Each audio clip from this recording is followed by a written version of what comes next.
Hey, welcome to the Rain and Morale podcast. So do you ever feel like screaming out in the office, on Zoom or outside the school gates, for the love of God, come on, really? Then if this is you and you're looking for an honest, fun and frank podcast on life and business, then sit back and listen to me, Rain and Morale. I'll be bringing great people on the show to talk, share and debate their life experiences and business challenges, keeping the show unpolished, but in a fun and unique British style, with sarcasm, tenacity, maybe a few swear words or tears. This podcast keeps it real, honest, raw, and removes the bullshit in the only way I know how, through authenticity and getting shit done. Think of it less like the Housewives of New York or Towie with the lipo and drama, and more like the house lives of the real world. I hope you'll take something away to be better informed, laugh, smile, or maybe even finally getting the confidence to shout, come on really. So enjoy.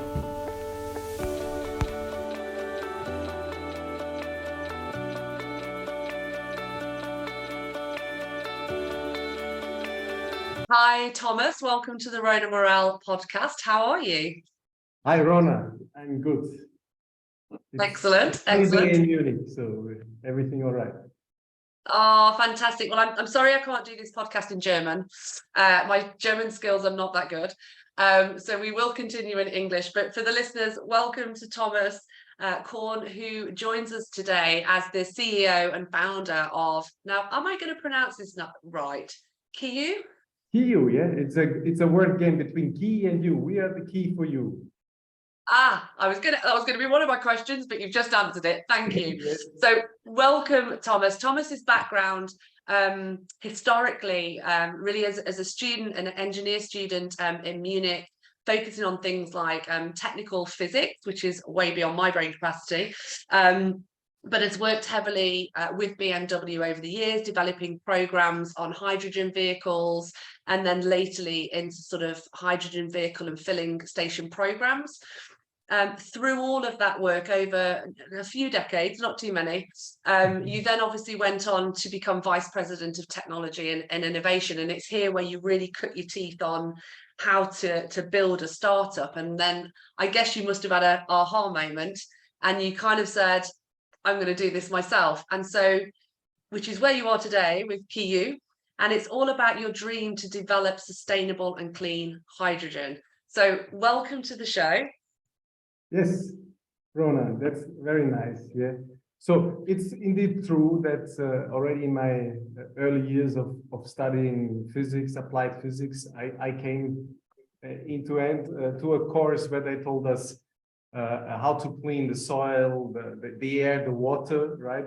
Because of pollutants. And this was, let's say, a study focus. And then I was thinking, maybe I'm working on the wrong end, because if we can prevent the pollution on the first, in the beginning of creating energy or stuff, right, then we don't need to clean it up.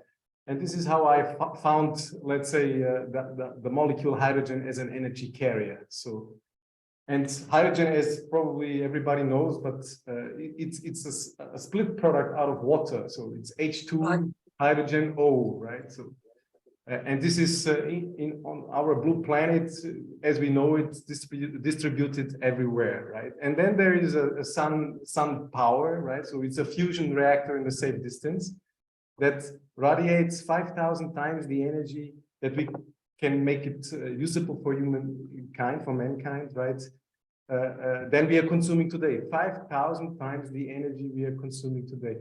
And we can produce all the energy we consume on 8% of the existing desert area, right? So, and then it's easy, right? If you want to build up a sustainable energy cycle like the water cycle, right? An infinite clean energy cycle, then you use renewable energy because we have abundance of it.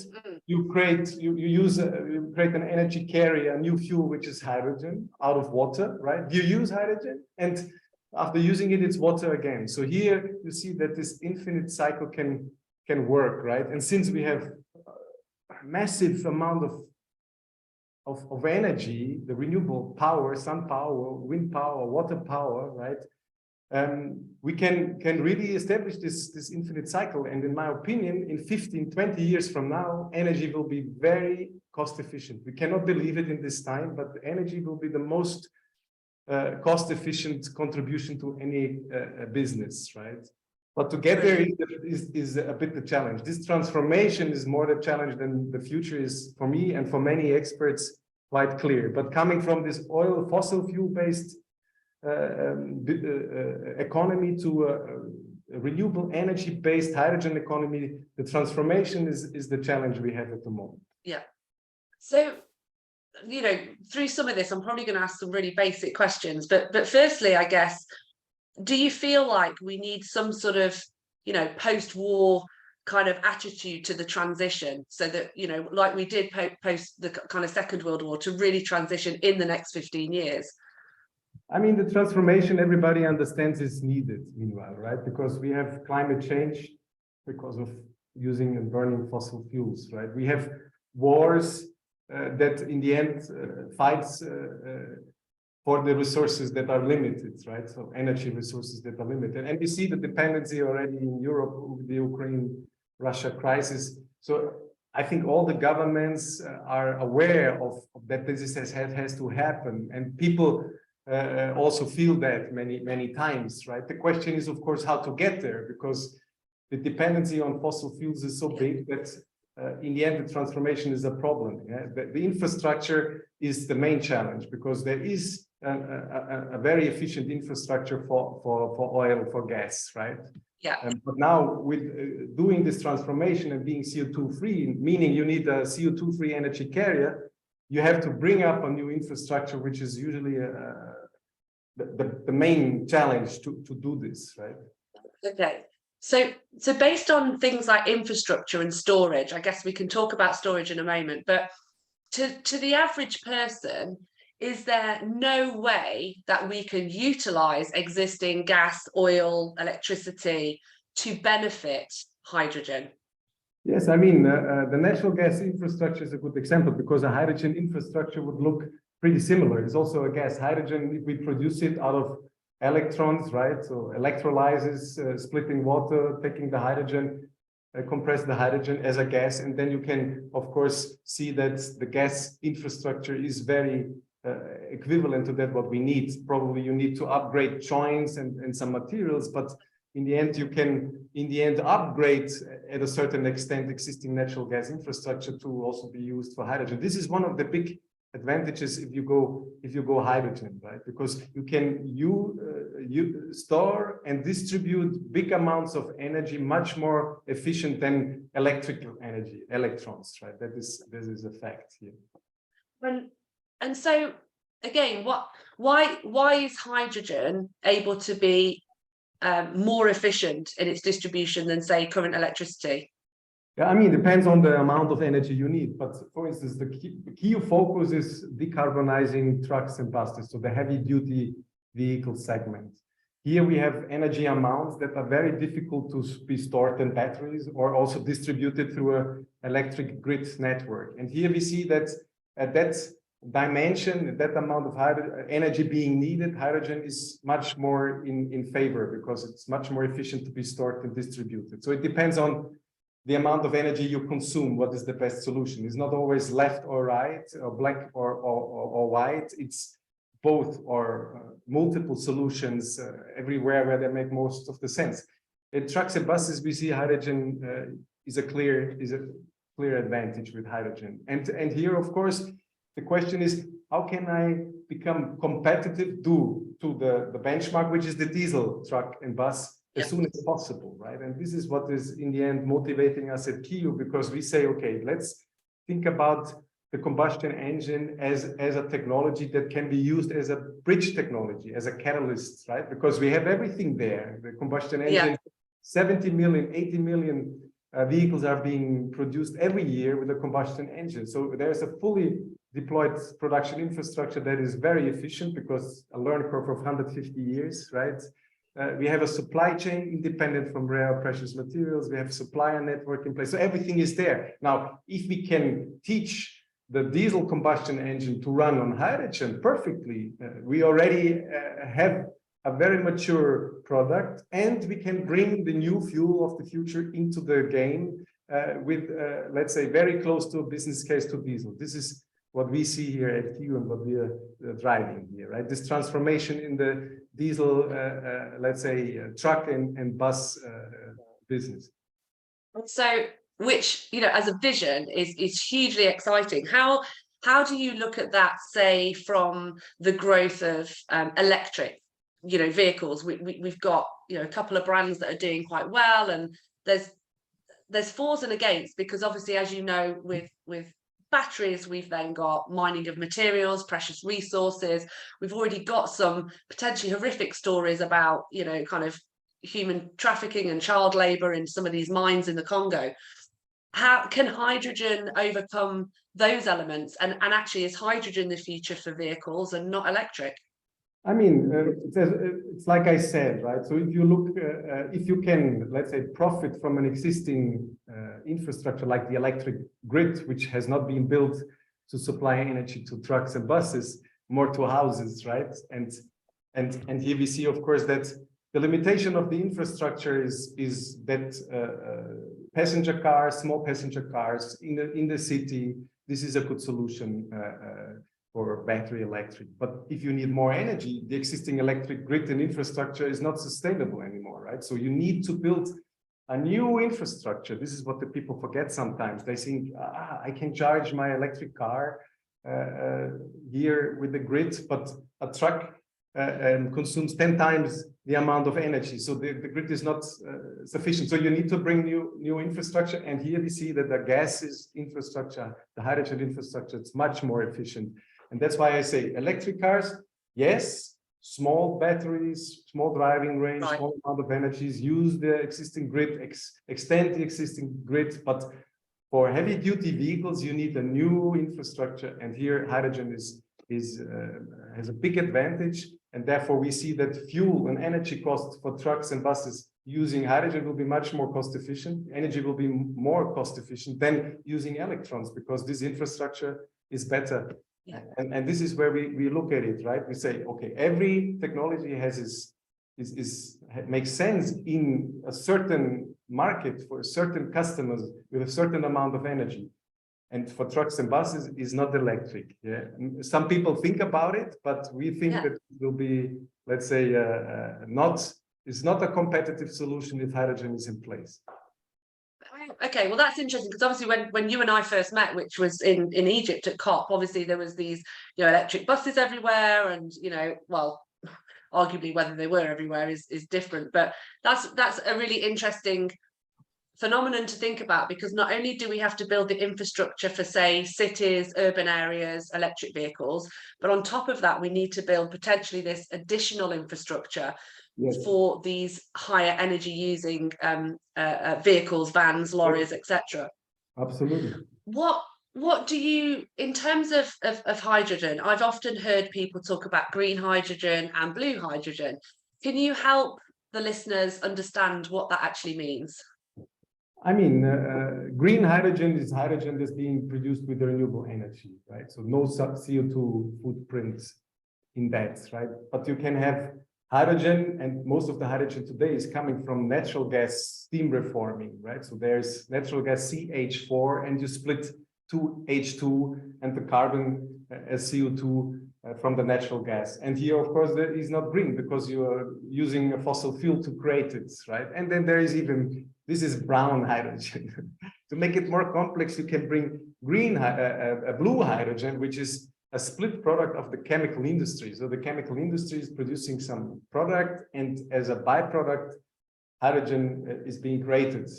So, and here you see, okay, my product probably has some carbon, but the byproduct is hydrogen. So this is kind of a compromise to accelerate the market. But in the end of the day, as we said, renewable energy, 8% of the desert areas with sun power, this is the way that is the most effective one in the future. Maybe in the transformation phase, you can use all kinds of hydrogen. I don't know if it makes sense, but the goal is clearly green hydrogen, renewable energy, you're producing hydrogen out of water, and you use the hydrogen to create water again. This is where we want to go, and that will become the most cost-efficient one in the future. Brilliant.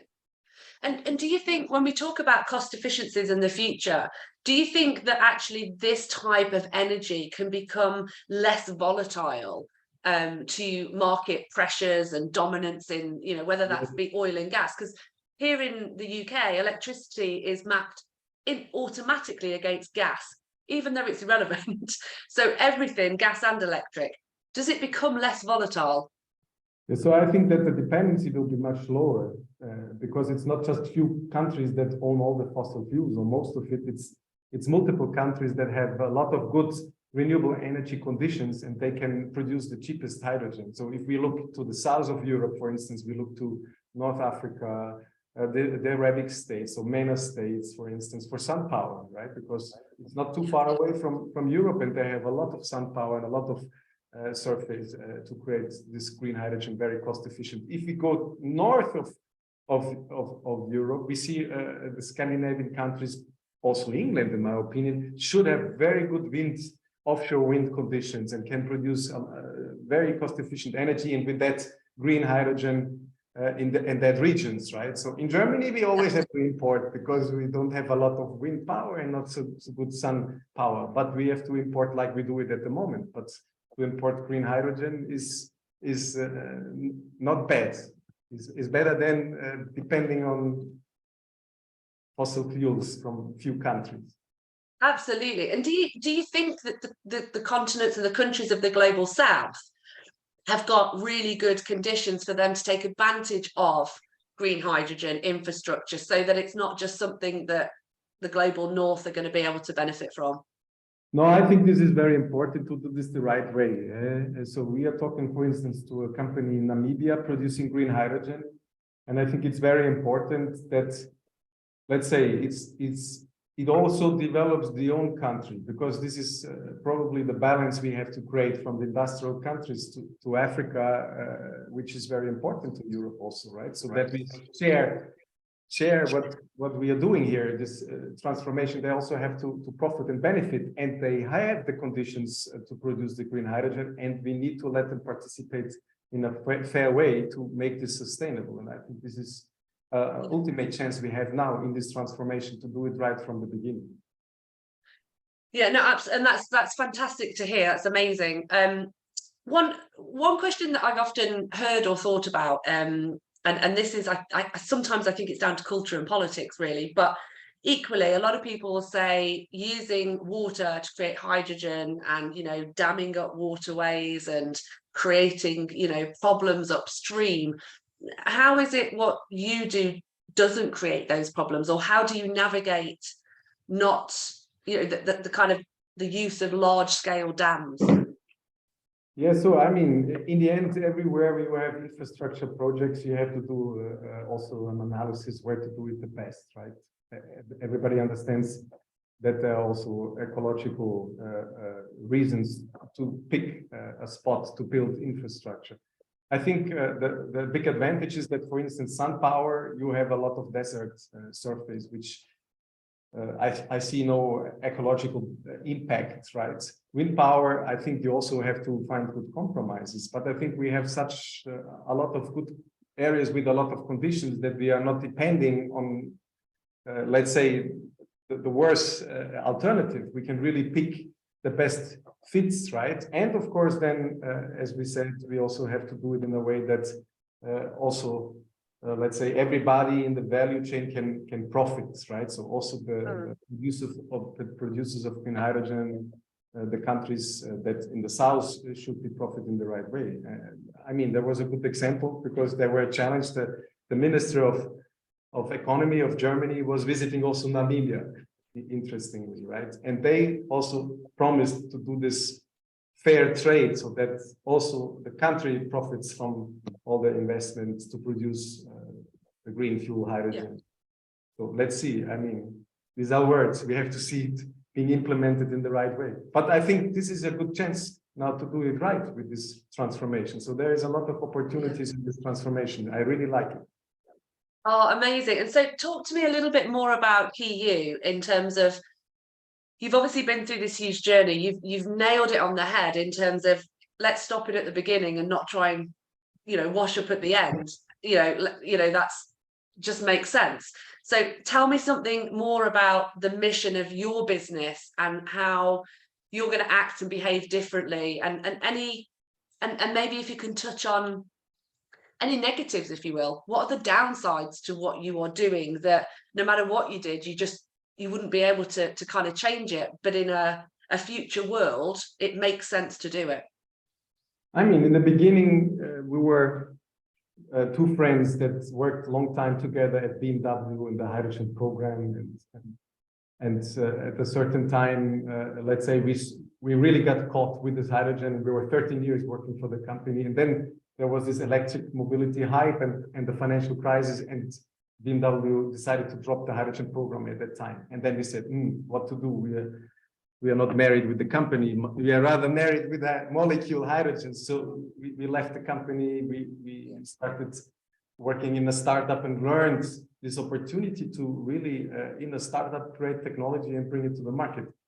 And at a certain time, at the time also the startup got bankrupt, we decided, let's do it in our own company. And that's where we created in 15, oh man, time is flying by. In September 15, we created KEYOU, 3 friends, let's say, and we saw that the combustion engine has to be a part of the solution, and we built it up the company until today. Of course, it's a roller coaster. Yeah, you have good days and bad days, and sometimes you don't know how to finance the company. And today we're always lucky, and sometimes I start believing we also have good quality.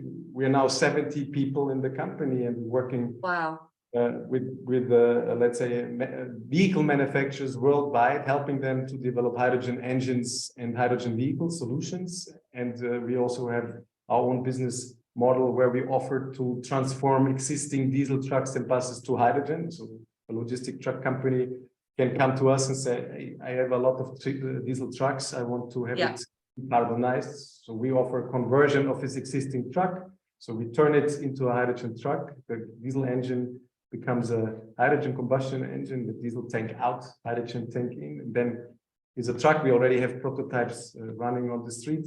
And then let's say we give it back, the converted truck, and we offer also hydrogen fuel with a partner and service. So he has a complete solution, and we believe that this is very important. The existing fleet vehicle market is the biggest vehicle group, 10 times bigger than the new vehicles coming to the market. Lifetime of trucks and buses are 10 years or more. So you see that these vehicles will be there on the street for a long time. And if we really want to be successful in our climate protection plans, we also have to involve the existing fleet vehicle market. And this is our, let's say, idea, to go into the existing diesel trucks and buses and make them hydrogen propelled vehicles. Yeah, that's amazing. So roughly how many vehicles are out there right now with your technology in them? Yeah, so now we have a truck, 18-ton truck, and a bus, and we're building a 40-ton truck that hits the roads in 2025. But the 18-ton truck, we have 8 converted vehicles in 2023, and then we ramp it up until 2026. We want to have 2,000 trucks converted with our technology. This is the plan, and until 2030, more than 35,000 trucks should be cleaned up with hydrogen. That's our plan, and then I think this can get faster, better. And I guess. No, that's amazing. And I guess at some point we might see, do you think there's going to be a future where hydrogen comes back to the tables of the likes of BMW, Toyota, etc., where they bring it back to the table? It is already. There is no vehicle manufacturer not working on hydrogen solutions. There's also fuel cells, which is a different way how to use hydrogen, and hydrogen combustion engines. So there will be both, in my opinion, but hydrogen for heavy-duty vehicles will be the fuel that will dominate that business, while electric probably is more for city vehicles, right? That is how I see the future, but totally carbon-free is not a dream, is reality. And in my opinion, companies that invest today will be the ones leading this business in the future. Exactly. So any investors listening, there you go.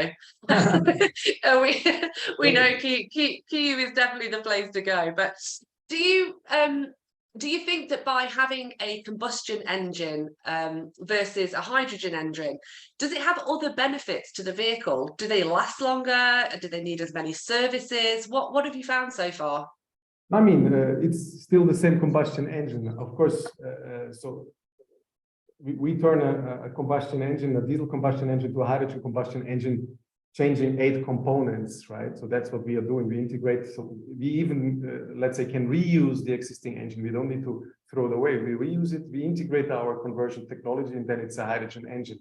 We see that, of course, we have to control the combustion in a way that durability will not be affected, because diesel engines, this is one of their big, or combustion engines advantages. They're very robust and hold for a long time, right? And in controlling the combustion, you ensure that lifetime is not being influenced. Otherwise, we see that due to the, let's say, characteristic of hydrogen as a fuel, you can even achieve combustion engines that are more efficient and have more power than with diesel. So hydrogen has the potential to build combustion engines that are not just CO2 free, but also having more efficiency and more power. That's why I see that combustion engines, their lifetime in many let's say products will last longer, right? So to see if fuel cells or other hydrogen solutions can be competitive, I think this will take more time, because this is just a very good starting point. Yeah? Making a combustion engine clean with hydrogen is of course very competitive at the moment. So one last question on this side.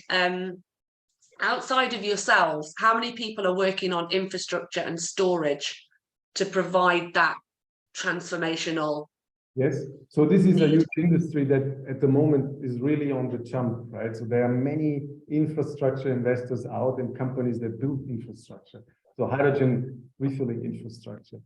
So we are in contact, I think, with 7 or 8 companies that are investing in hydrogen infrastructure. It's not really in the public, but this is really ongoing. In Germany, we have hundreds of hydrogen filling stations for passenger cars and trucks. So this is a basis that, in my opinion, will grow fast. But I see also a lot of initiatives in other European countries and also in England. Yeah.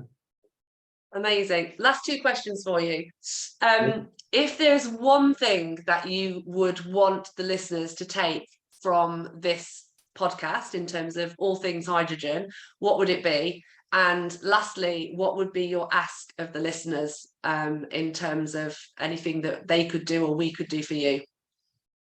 I mean, in the end, I would say there is a lot of hope out here, because the energy change and getting the climate change under control, there's technology is already there, right? So we don't have a technology problem. We can easily do this transformation from the technology perspective, which is good news, right? Because this is important. Now the challenge is, how can we implement it? How can we move the politicians? How can we move the industries that making money with fossil fuels? So this infrastructure. So do this transformation now on the political level and on the society level. I think this is the challenge, that we say, hey, there's enough renewable energy. There's electricity and energy. So we don't need the fossil fuels. The technology is there. Not just let's do it, right? So and this is I think the message. So good news. We have all what we need to do that to protect the climate. Now it's just a question from the society and from the politics. To put it in and to do start the beginning, and then I think we will launch an avalanche and then it will happen automatically. Yeah. But the first mile, we need everybody to push a little bit. Amazing. Well, that's an amazing call out, and I, amongst many others, will for sure be doing that. So it's been an absolute pleasure to have you on, Thomas. Thank you for coming on and sharing. Well, the pleasure was mine. All the best. Amazing. Thank you. Take care. So that's it. You've made it. The show's over. Thank you for being with us. I hope you've been able to take something away, maybe solve a problem, or just know you're not alone. Here's hoping it made you smile with a few laughs along the way. Please feel free to find me on all social media channels, and you can subscribe to my YouTube channel. Just search the Road and Morale podcast. Have an awesome day and see you next time.